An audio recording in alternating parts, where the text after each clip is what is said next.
I think what we can read is that President Putin understands that this is not going the way he told President Xi Jinping that he thought it would. Because China from the beginning has said that it will back up Russia. It will be Russia's ally because it wants to be a counterweight to American power in the world. But how far does that go? President Putin knows that he's pushing it quite far. Now, the two leaders were meeting on the margins of a gathering of the Shanghai Cooperation Organization in Uzbekistan. That is a regional grouping which China leads. They met today also with the Mongolian leader. That is because what they plan is an energy pipeline to go from Russia straight into China.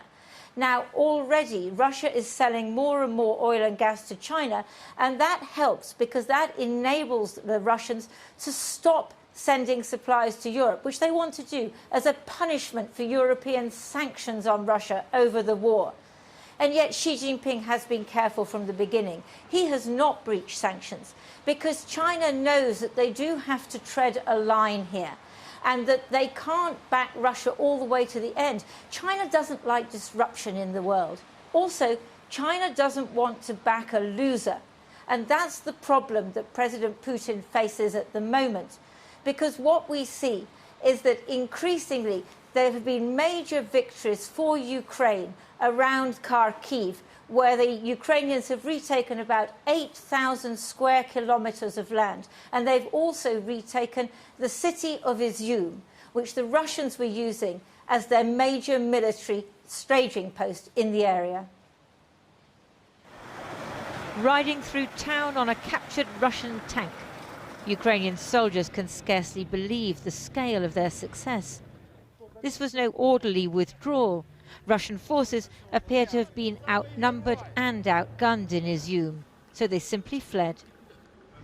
Я вважаю, що москалі не чекали, що ми з двох сторон будемо їх піджимати. Ми піджимали з одного боку, і вони не чекали, що їх підіжмуть ще з другого. Тому вони зараз залишають все там, залишають БК, залишають техніку, бігуть. Some 70% of Izium's high-rise buildings have been destroyed, and most of the city has no gas, electricity or water. But more worrying is the fate of children, whom the mayor says were taken by the Russians to a summer camp in Russia, supposedly for their own safety. Точної інформації нема поки що. Я думаю, буде пізніше. А насчет дітей у нас є такий дуже прикрий випадок. За неділю до визволення вони увезли в лагерь міста Геленджик 80 наших ізюмських дітей. І зараз вони там, нема можливості їх туди поводити. Residents, many of whom have been living in basements for 5 months, are receiving food and other supplies. But some people from Izium have fled to Russia, including teachers accused of cooperating with the Russian occupiers. Була невелика частина вчителів, які захотіли співпрацювати з ворогом. Їх возили в місто Курськ, Білгород, там частина їздила туди, частина туди, де їм проводили курси, як заняття по російській програмі. This morning, streets in President Zelensky's hometown of Kryvyi Rih were underwater after Russia fired 8 cruise missiles at a dam which burst, forcing the Ukrainians to carry out emergency works to stop the whole town from flooding. И скажу товарищам по-русски. Сегодняшние ваши ракетные удары, русские ракеты по Кривому Рогу, по дамбе Карачиновского водохранилища, по объектам, которые не имеют вообще никакой военной ценности, фактически по сотням тысяч обычных мирных людей. Это еще одна причина, почему Россия проиграет. Проиграет не только эту войну, а саму историю. Историю пишут люди, не люди никогда.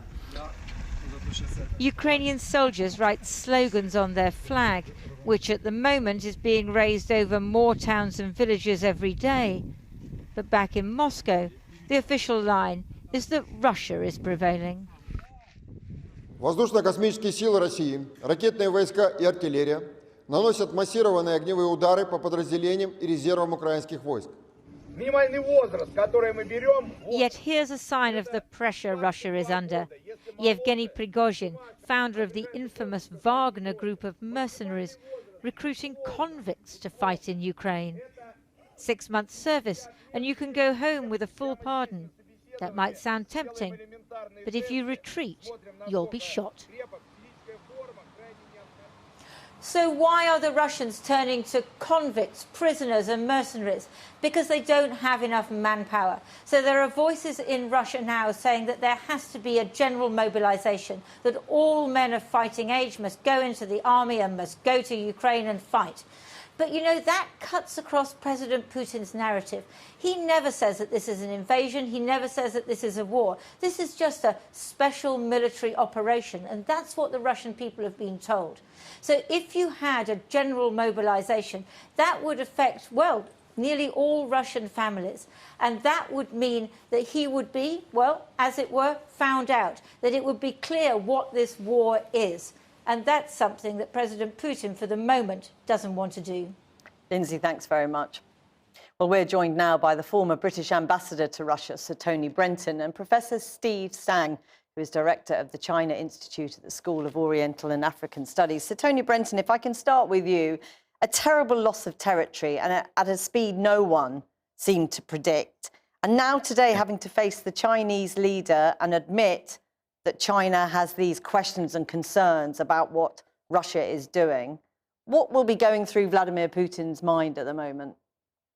Well, I mean, Russia at the moment feels a bit like a wild animal trapped in the headlights of an oncoming truck. They're losing the war. They quite plainly don't have any very clear strategy for reversing things in Ukraine. And they're scrabbling around for things to do. This attack today on Kryvyi Rih feels much more like petulance, because that's the town that Zelensky comes from, than about serious war making. As for the relationship with China, I think it's probably been a very difficult meeting in private, because the Chinese, like the Russians, expected a quick and early victory. But in public, the striking fact is that the first senior head of government whom Xi has chosen to meet after 2 years complete self-seclusion has been Putin. The two of them have been together, and China has very carefully not expressed support for what Russia is up to in Ukraine, but expressed general support for where Russia is going and the relationship. So I wouldn't play too much into the fact that China is now plainly the dominant partner. The Russians have been very, they've talked very supportively about their position on Taiwan, for example, but I wouldn't talk too much about an incipient split there. The Russians are still, the Chinese are still buying, for example, lots more Russian oil, which is very helpful to the Russians in the current situation.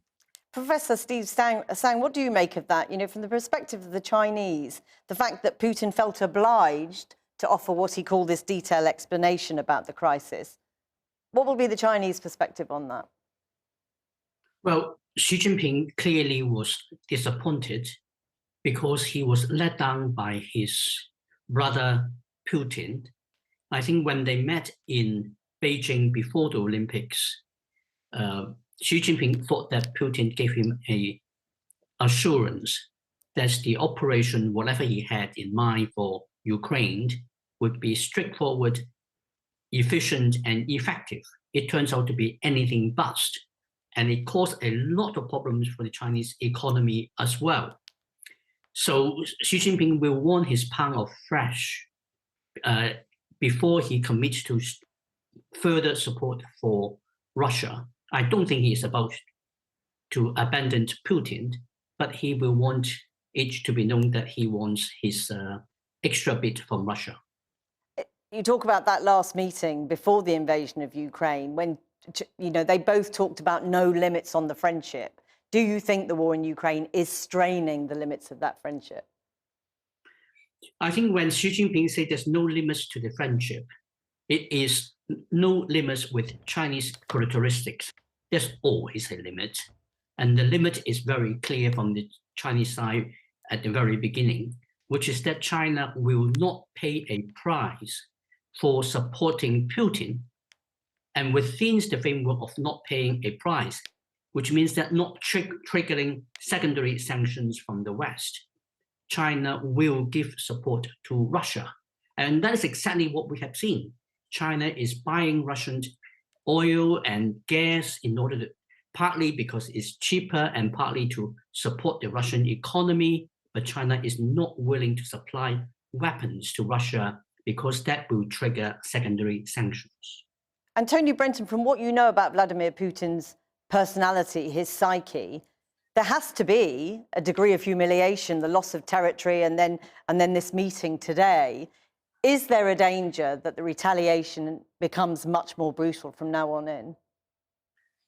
Yes, I mean, he's under not serious domestic pressure, but increasing domestic pressure now. A growing number of reasonably prominent Russian talking heads are saying, we really need to mobilize now. We need to do something about our performance here. He's resisted that so far. And as your correspondent said, a lot of this attack on Kryvyi Rih and other civilian targets is a way of trying to deal with that criticism. But he's going to have to think through how Russia can now most effectively turn around what at the moment looks like a losing war. And while Putin is secure at the moment, he has a large mass of the Russian people supporting him as they believe engaged in a patriotic special military operation, as they call it. If he becomes a visibly losing leader of Russia, then his position becomes much more precarious. And I suspect that's the way he fears things may go over the next few weeks. And Professor Sang, as our correspondent said earlier on, China doesn't want to be associated with a loser. Well, China doesn't want to be associated with a loser, but Xi Jinping wouldn't want to see Putin lose power as a result of making a major policy blunder. If Putin could be forced to leave office because of the blunder over Ukraine, what kind of message is Xi Jinping allowing it to be sent to people in China? That if Xi Jinping make a big mistake, that he could potentially be vulnerable? That's not something that he wants to see. So he will continue to give Putin support as long as it does not cost China.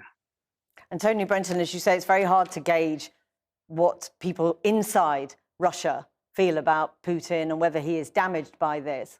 But obviously the fear is that because of that humiliation, because of the fear of losing, he takes this to the worst possible end. Yeah, I mean, at the moment they're losing, and a growing proportion of people in Russia are seeing it. And people within the system, within the Kremlin, must be very aware of the problems that they're now facing. So he'll be looking around for actions that he can take, which at least pretend that Russia is responding effectively to the pressures that it's now under. Hence, as I've said, the attack on Kryvyi Rih. But that doesn't solve the central problem, that if they do find themselves retreating, the next place under pressure is now Kherson in the south of Ukraine. If they find themselves retreating there, they have a real problem. They don't have enough men, they don't have enough equipment, they have worse generals than the Ukrainians have. Now, solving that set of problems is a big challenge. And if he fails to meet it, then the pressure on him, the question of his leadership, becomes actual.